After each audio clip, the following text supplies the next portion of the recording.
Greetings, my dear viewer. You're on the channel The Price of Cheating. The channel is for those who appreciate traditional family values and condemn adultery. So be sure to subscribe to the channel. Let's get started. Sebastian stumbled into the house, every step weighed down by sheer exhaustion. His body ached with the toll of another grueling day, his muscles burning and his hands calloused from endless labor. The relentless demands of his job as a construction project manager didn't stop at the mental gymnastics of problem solving.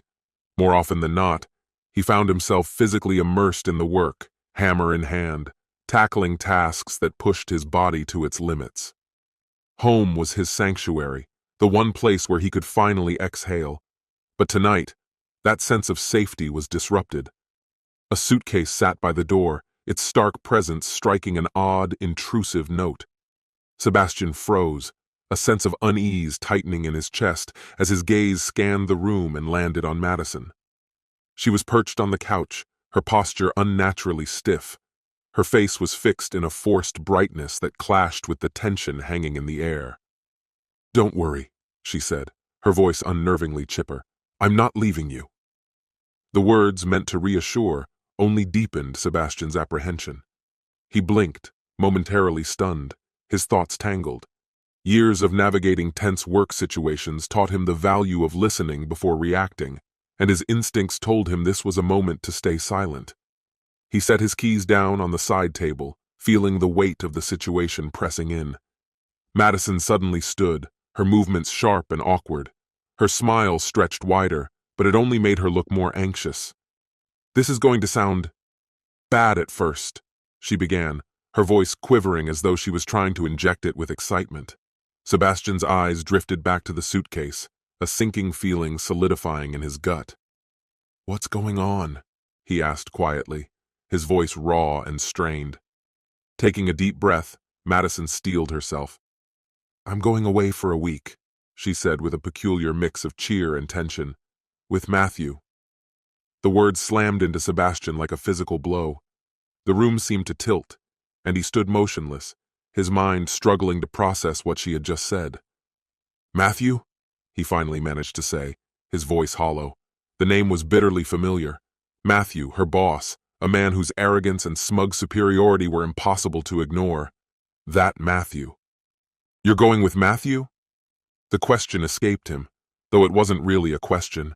It was a grim acknowledgement of what she'd revealed.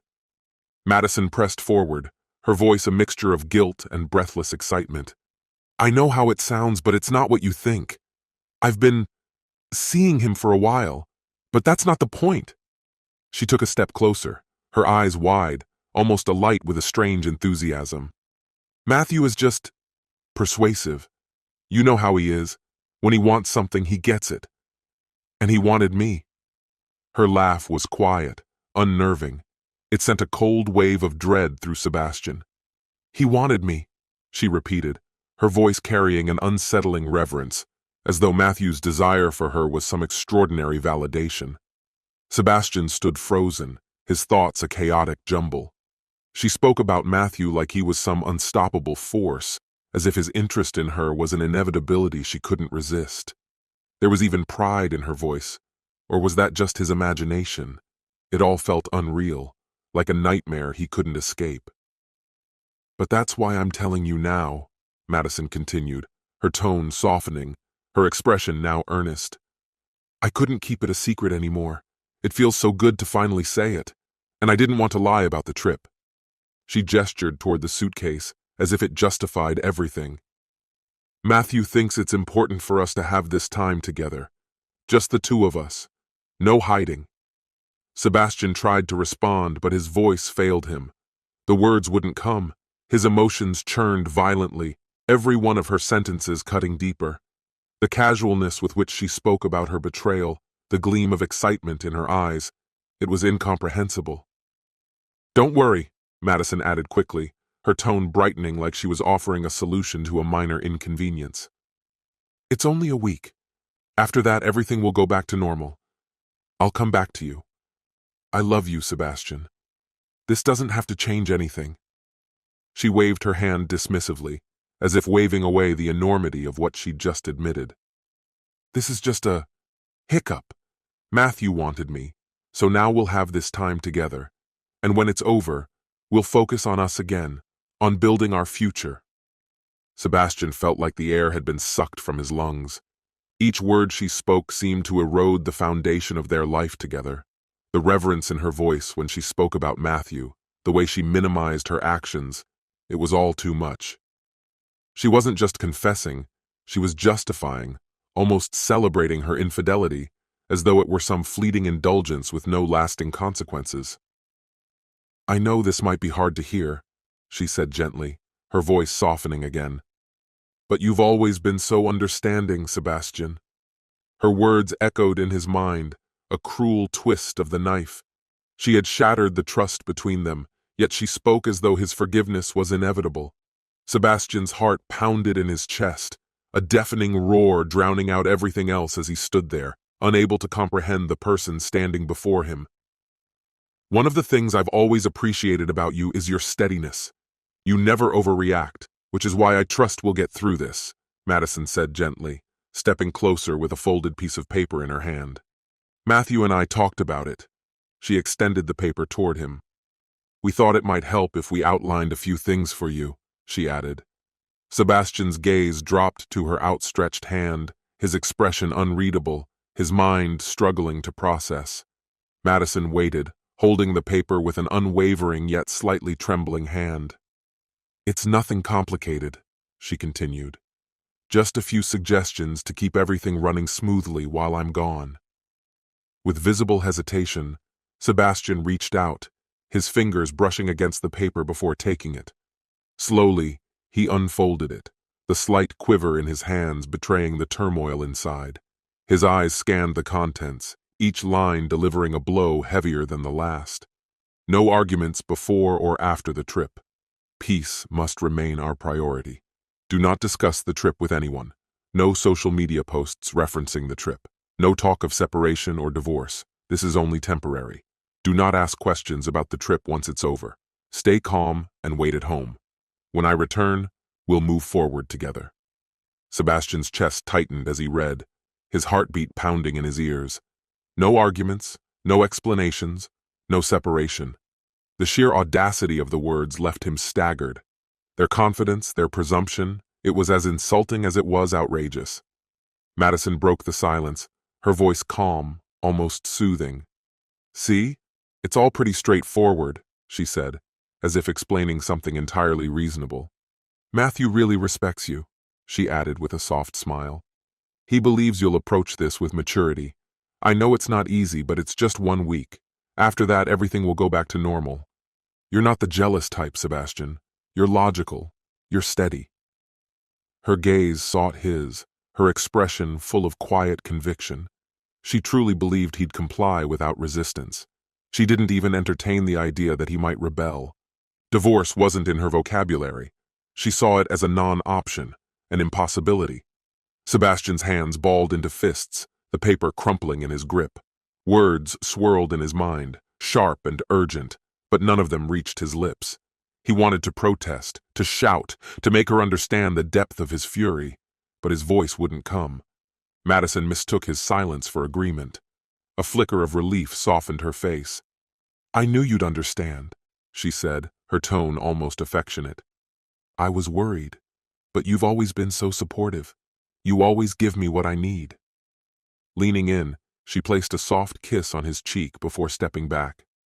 "I'll be back next Friday afternoon," she said brightly, picking up her suitcase. "Then we can move forward, start planning for a family, like we've talked about." She gave him a warm, cheerful smile as she opened the door. "We'll be fine, Sebastian. You'll see." With that, she was gone. Sebastian stood frozen in the now empty room, the crumpled paper still clenched in his fist.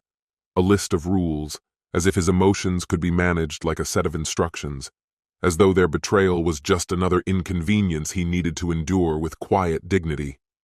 For a moment, he remained rooted in place, the weight of the situation pinning him down. Then, something shifted within him. A spark flared, igniting into a fierce, unyielding anger. It wasn't sadness or confusion that consumed him now. It was raw, burning rage. Sebastian was no stranger to problems. He had always been resourceful, able to adapt and find solutions when the need arose. This situation was no different. It wasn't a defeat, it was a challenge, and challenges demanded strategy. His gaze fell to the crumpled list in his hand. The arrogance behind it was almost comical. Did they truly believe he'd adhere to their conditions? Did they think he was so spineless as to simply accept this? Madison and Matthew seemed to believe they had everything under control. They envisioned a scenario where this week would pass quietly, leaving no ripples in their lives. They had underestimated him, severely. A slow, cold smirk spread across Sebastian's face as his thoughts crystallized. The list wasn't just a set of restrictions. It was a roadmap to their vulnerabilities. It revealed exactly what they feared, what they hoped to avoid, and where they thought they held the upper hand. This wasn't a surrender. It was an opportunity. Sebastian's grin widened, sharp and resolute. They had their plan, their neatly outlined rules, but now he had a plan of his own, one they'd never see coming.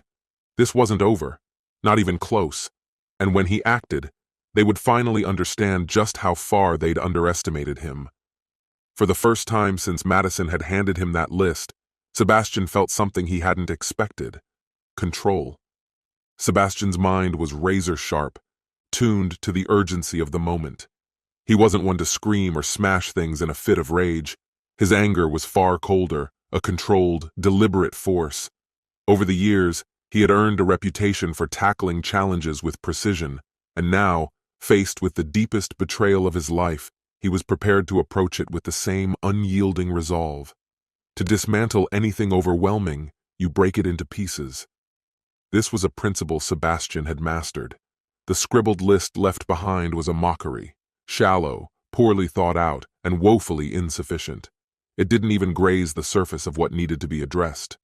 With steely determination, he strode into the kitchen, tossed the inadequate list onto the table, pulled open a drawer, and grabbed a notebook and pen. If there was going to be a real plan, it would be his creation. As he began writing, his mind churned with relentless efficiency. This was his forte: problem-solving, always staying ahead of the curve. This particular situation, cleaning up the wreckage left by his unfaithful wife and her deceitful partner, would be no exception. Sebastian's approach would be meticulous and unrelenting. The new list would not aim to appease. It would be uncompromising and exact, restrict financial access. Sebastian held control over their shared accounts. He wasn't driven by spite, but there would be no charity. All joint accounts, shared payments, and mutual finances would be terminated. Her personal funds would remain untouched, but anything tied to him was off limits. Change the locks. When she returned, her key would no longer work. This house was no longer hers to claim. She had chosen her path. Matthew could provide her a roof. Nothing familiar would welcome her back. Sell the house. The home, a repository of bittersweet memories, was no longer worth keeping. It would be listed, and its emotional ties severed. By the time she came back, the property would no longer belong to Sebastian. Pack her belongings. Every trace of Madison, her clothing, trinkets, photos, would be carefully boxed and sent to storage. He wouldn't destroy or discard her things. Everything would be preserved, waiting for her retrieval, but it would no longer linger in his space. Even shared furniture would leave with her. Compile evidence. Madison had taken her phone, but Sebastian still controlled her digital accounts. Restoring a cloud backup would expose her messages, emails, and photos. She could deal with losing access later. He needed the truth now. Seek legal counsel. Divorce was no longer a question. It was an inevitability. Sebastian would hire the sharpest attorney and ensure the process was as swift as it was decisive. Speak with Matthew's wife. Madison and Matthew likely assumed Sebastian would remain silent to avoid drama. They were wrong. He intended to share the truth with Matthew's wife, letting her see the reality they'd tried to conceal. Look ahead. This wasn't Sebastian's ending, merely the end of Madison's chapter in his story. He would rebuild his life, free from betrayal. His focus would be on action, not bitterness. Once the list was finished, Sebastian leaned back, the pen tapping against the table in a rhythmic beat. The act of creating the plan had brought him clarity, a sense of control. There would be no begging, no futile attempts to salvage what was irreparably broken. He would move forward, crafting his life on his own terms. By the time Madison returned, the world she had known would be unrecognizable. The house, stripped of all shared possessions, bore testament to his determination. Every piece of her presence, clothes, mementos, and photographs, had been boxed up and split into storage units marked his and hers. Sebastian's friends had come to help with the clearing, working without questions or comments. They simply acted, fueled by pizza and beer, their quiet support evident. Physical labor had always been a comfort to Sebastian, and the exhaustion it brought was a welcome relief. Yet beneath the surface, emotions brewed, waves of betrayal, anger, and heartbreak threatening to crash. But he held firm. There would be time to process the pain later. Now was a time for calculated action. Sebastian stood in the center of the hollowed-out house, taking one last look. It felt foreign, stripped bare of meaning, the air heavy with emptiness. Everything that had tethered him to this place was gone, erased as though it had never been. He wouldn't be back, and as he turned to leave, one thing was certain. He had made the right decision. Everything was tarnished beyond repair. And then there was the title of ownership, an irony so sharp it almost felt poetic. It was his house, not theirs. The house where Madison had spent years building memories but never truly claimed as her own. Her name was never added to the deed, a detail that seemed almost deliberate in hindsight. Sebastian let out a dry, mirthless laugh. She likely never questioned it, believing they were unshakable, that the house symbolized their enduring future. How wrong she had been. His lawyer, swift and meticulous, had drawn up the divorce papers with surgical precision. No prolonged arguments, no dramatic confrontations. Sebastian had no appetite for theatrics. The papers were ready to be served the moment she walked through the door, if she ever returned. He no longer cared. Whether she came back to the house, now listed for sale, or stayed with Matthew, it was irrelevant to him. His attention had shifted, his focus narrowing to something else entirely. Madison's phone. She had taken it with her when she left with Matthew, naturally, but Sebastian knew her habits all too well. Madison had always been careless with her passwords, trusting Sebastian implicitly. And why wouldn't she? He had been steadfast, the unyielding foundation she had never imagined would betray her. Sitting at the kitchen table, his jaw tightened as he held the phone, a replica of hers, restored to its exact state. It wasn't a duplicate in the traditional sense. With methodical precision, he had deactivated her service remotely, replaced the physical device, and restored it using her cloud backups. It had been insultingly easy, and in that digital trove he found everything he needed. The messages between Madison and Matthew weren't just evidence of infidelity, they were an unrelenting assault on his dignity. Matthew had the audacity to call him irrelevant. "He's too nice, he'll just let it slide," one message sneered. Sebastian could almost hear the smugness dripping from the text. But Madison's replies were the true dagger. "It's fine. He won't make a fuss. He never does." Sebastian's stomach churned as he read her words over and over, each repetition stoking a growing fire within him. This was how she saw him, not as a partner, not as someone deserving of respect, but as a doormat. The final insult came in the form of photos, intimate, degrading images of her and Matthew exchanged with casual glee. Matthew even gloated in an email, dripping with smugness about their exploits. Cold fury simmered in Sebastian as he catalogued their arrogance, their callous disregard. Sebastian didn't stop at uncovering the truth. He turned it into an ironclad case, the damning texts, the photos, the incriminating emails, all organized into a meticulous dossier. Copies were sent to his lawyer, to Matthew's wife, and to the board of directors at Matthew's company. A sanitized version, scrubbed of anything too explicit, was posted online. The world, Sebastian decided, had a right to see the truth. Matthew's wife received a carefully worded email, accompanied by all the sordid evidence. Sebastian wasn't purely seeking revenge. He believed she deserved to know, just as he had. Her stunned silence on the phone when he reached out lingered in his mind, but he dismissed it. He had done what was right. What she chose to do with the information was her decision. Meanwhile, Sebastian's plans crystallized. Madison and Matthew thought they could walk away unscathed, but they had underestimated him. He would ensure the consequences of their betrayal followed them wherever they went. The idyllic life Madison might have dreamed of returning to was gone, as hollow as Matthew's arrogance. Madison, blissfully unaware of the storm brewing, basked in her newfound romance. Matthew had gone all out: first-class tickets to Italy, a luxurious suite, opulent dinners at Michelin-starred restaurants. She felt adored, swept up in a fantasy. That first night was perfect. Champagne waited in their room, and they reveled in each other's company, the city's lights twinkling through the window. But by the second day, the illusion began to crack. Matthew's charm morphed into something colder, more detached. His remarks grew curt, his smiles faded into perfunctory gestures. At dinner, Madison laughed at one of his jokes, only to be met with a distant, disdainful look, the kind he usually reserved for people he deemed insignificant. She tried to dismiss it, attributing it to stress or fatigue, but an uncomfortable knot settled in her chest. Back in their suite, her phone lay untouched on the nightstand. She hadn't attempted to contact Sebastian, assuming he wouldn't want to hear from her while she was with Matthew. Yet a small part of her felt a sting of resentment at his silence. Why hadn't he reached out, even once? Matthew demanded Madison's undivided attention whenever they were together, leaving no room for her thoughts to wander.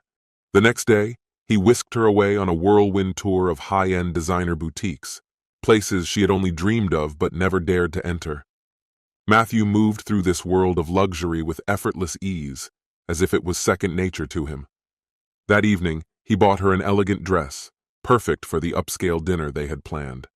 For a brief moment, Madison felt as if she had stepped into a fairy tale. It was as though they were living a glamorous, secret life removed from reality. But as the evening wore on, the illusion began to crack. Matthew grew increasingly distant, barely engaging with her during dinner. His focus was glued to his phone, and he responded to her attempts at conversation with disinterested nods. The waitstaff treated him like a VIP, but Madison felt invisible, as though she were fading into the background. She wasn't a partner, she was a mere accessory. Later that night, Matthew fell asleep without a word, turning his back to her without hesitation. Left awake and restless, Madison reached for her phone. Her emotions swirled, a mix of guilt, regret, and longing. Sebastian, the man she had left behind, had not called or messaged her even once. She couldn't decide if his silence brought her relief or if it deepened her sense of loss. By the fourth day, Matthew's initial enthusiasm for her had all but disappeared. His interest was now limited to the bedroom. During the day, he paraded her around at lunches, introducing her to his colleagues like a trophy rather than a person. The truth was becoming impossible to ignore. Matthew had never truly cared for her. She was nothing more than a fleeting distraction to him, a pretty face to show off. Outside of public appearances and superficial conversations, he hardly acknowledged her. In private, he either used her or ignored her entirely. The breaking point came that evening when Matthew invited two other women into their hotel room without warning. Madison was stunned, her shock palpable, but Matthew didn't so much as glance at her reaction. "If you're not joining us, you can sleep on the couch," he said coldly. The weight of her situation crashed down on her like a tidal wave. That night she curled up on the hotel couch, staring at the ceiling, her mind racing. She replayed the events of the past few days, trying to pinpoint the moment everything had gone wrong. When Matthew had pursued her, she had believed she was special to him. Now, she felt reduced to a mere prop in his self-centered narrative. The next morning, Madison mustered the courage to confront him. She wanted answers, some semblance of closure, but Matthew brushed her off with casual indifference. "Don't make this a big deal, Madison. This trip was just for fun," he said dismissively, his tone devoid of emotion. Her spirit crumbled. The thrill, the allure, the fantasy. It had all turned hollow. She missed Sebastian, the man who made her feel valued, the man who had always centered her in his life. With Matthew, she felt disposable, a fleeting addition to his world. By the sixth day, any remnants of the illusion had vanished. Matthew didn't care for her, not as a person. To him, she was nothing more than an object to display. The realization left her feeling foolish, forever believing the trip could have been magical or meaningful. On their last evening, Madison instinctively reached for her phone, desperate for a connection to Sebastian. But as she unlocked the screen, a pang of dread hit her. The battery was fully charged, yet there were no messages, no missed calls. Sebastian hadn't reached out at all. She had assumed he would wait for her, forgive her absence, and welcome her back without question. Now, she wasn't so sure. She tried calling Sebastian from the hotel's landline, but the call wouldn't go through. Frustration and fear bubbled inside her. Had she pushed him too far this time? The thought haunted her during the flight home. The luxury she had once found intoxicating now felt oppressive, a shallow veneer masking an empty, demeaning experience. All she wanted was to go back to the life she had left behind. Staring out the airplane window as the city came into view, Madison's chest tightened with regret. She had been seduced by a fantasy that had ultimately left her feeling discarded and cheap. Tears slipped down her cheeks as she thought of Sebastian, the man who had always made her feel cherished. She longed to throw herself into his arms, to apologize and beg for a second chance. He had forgiven her before. Surely he would again. When she finally arrived home and pulled into the driveway, her heart raced with a mix of hope and fear. The past week had been a harsh lesson, a painful reminder of what truly mattered. Matthew was not the man she had imagined. The past 7 days felt like a hazy, regrettable nightmare. All that mattered now was Sebastian. Determined, Madison stepped out of the car, resolved to lay bare her soul. She would confess everything, apologize, and promise to rebuild their relationship. Together, they could start anew. She had to believe it wasn't too late. As she stepped out of the car, her gaze immediately locked onto a large, unmistakable "For Sale" sign staked into the front yard. A jolt of nausea swept through her stomach. For sale? That couldn't be right. Sebastian hadn't mentioned a single word about selling the house. Why would he do something like this? They had plans, shaky ones, sure, but still salvageable. This had to be a mistake. Her fingers trembled slightly as she rummaged through her bag in search of her keys. Sliding the key into the lock, she twisted it, but the mechanism refused to budge. Confused, she tried again, but the lock stayed firmly in place. She jiggled the key, pulled it out, and reinserted it. Still nothing. What was going on? "Sebastian?" she called, knocking harder than she intended. Anxiety tinged her voice. "Sebastian, it's me. Are you there?" Her words echoed faintly through the door, but no response came. Her chest tightened as she peered through the window, pressing her face against the cool glass. Inside, the house was empty. No furniture, no photos, no signs of the life they had built together. "Sebastian," she whispered, the word heavy with dread. This wasn't some misunderstanding. Something was horribly wrong. Her hands fumbled for her phone as she tried to call him. The screen illuminated briefly before an error message appeared. No service. A wave of unease coursed through her. She checked the settings, but it was as if her phone had been completely disconnected.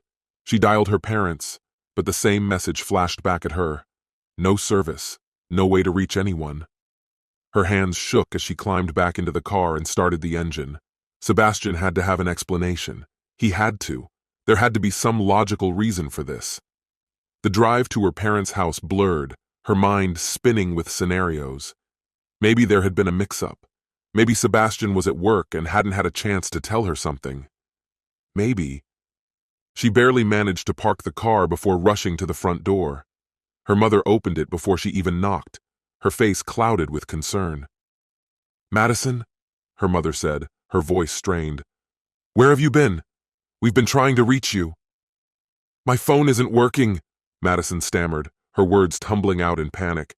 "I can't call anyone. Sebastian changed the locks and the house is empty. Mom, what's going on?" Her mother exhaled deeply, her expression tight with unease. "Come inside. We need to talk." "I don't want to sit down." Madison's voice cracked as she fought the rising panic. "I want answers. Why can't I reach Sebastian? Why is the house for sale?" Her father stepped into the room, his face drawn with sorrow. "Sebastian's gone, Madison," he said quietly. "He's left.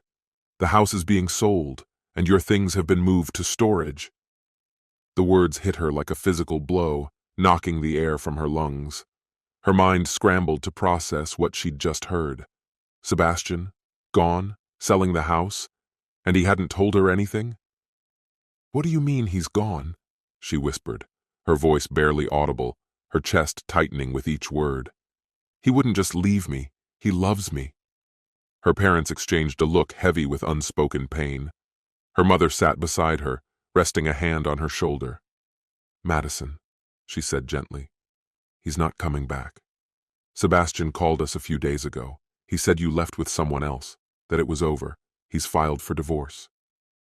The world seemed to tilt under her feet. Divorce? No, that wasn't possible. Sebastian loved her. They had their issues, but they could always work through them, couldn't they? "He said it's over?" The words came out as a choked whisper, her voice frail. Her father gave a solemn nod. "He said you made your choice when you left with that man. This is his choice now." Madison sat frozen, her mind refusing to accept the truth. She had always believed Sebastian would wait for her, faithful, forgiving, her anchor no matter what.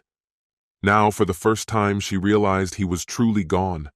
It was all because of her. Pressing her palms against her face, tears streamed relentlessly down her cheeks, scalding and unstoppable. "This isn't what I wanted," she choked out, her voice trembling under the weight of her sorrow. "I never wanted this to happen. He wasn't supposed to leave." Her mother's voice pierced the silence, steady but tinged with a quiet reproach. "Did you honestly believe Sebastian would simply forgive you?" she asked, her tone gentle yet cutting. "Madison, you broke his trust. How could you do that to someone who believed in you?" The words struck like a hammer, and Madison's sobs grew more intense. Shaking her head, she found herself caught in a maelstrom of emotions: shock, guilt, and an overwhelming sense of loss. Sebastian had been her foundation, the rock that held her steady, but she had treated his love as unyielding, assuming it would withstand anything. She had foolishly played with fire, deluding herself into thinking she wouldn't suffer the consequences. Now, she was left with nothing but the ashes of a life she had torn apart. "Have you even tried contacting him?" her father asked, his voice low and tentative. Madison nodded, her hands trembling as they hid her tear-streaked face. "I've tried," she murmured, her voice barely audible. "I think he's changed his number. I can't reach him. I can't even find him." Her mother's expression remained impassive, though her solemn nod spoke volumes. "It's over, Madison. He's cut ties with all of us, not just you." Springing to her feet, Madison began pacing the room with frantic energy. "No, this can't be happening," she muttered, her words tumbling out in a desperate rush. "I have to find him. I have to make him see. He'll understand. He has to." Yet even as she said it, the truth began to settle over her like a suffocating weight. Sebastian was gone, completely and irreversibly gone. No apology, no plea, no grand gesture could undo what had been done. She collapsed back into her chair, her hands trembling uncontrollably. "I never thought it would end like this," she whispered into the emptiness. "I never believed." But deep down, she had always known. She had allowed herself to be captivated by Matthew's charisma, convincing herself it was something Sebastian could move past. She deluded herself into thinking Sebastian would wait, that his love would outlast her mistakes. Recklessly, she had wagered everything, believing she was invincible to the pain of loss. Now, the brutal truth was undeniable. She had gambled it all and lost. Her phone lay silent and still on the coffee table, a cold reminder of the void that now consumed her life. Everything she had cherished, the home, her husband, and the life she had once envisioned, had evaporated like a fleeting dream. The desolation was unbearable. This concludes the story. If you like it, then put your powerful like and subscribe to the channel.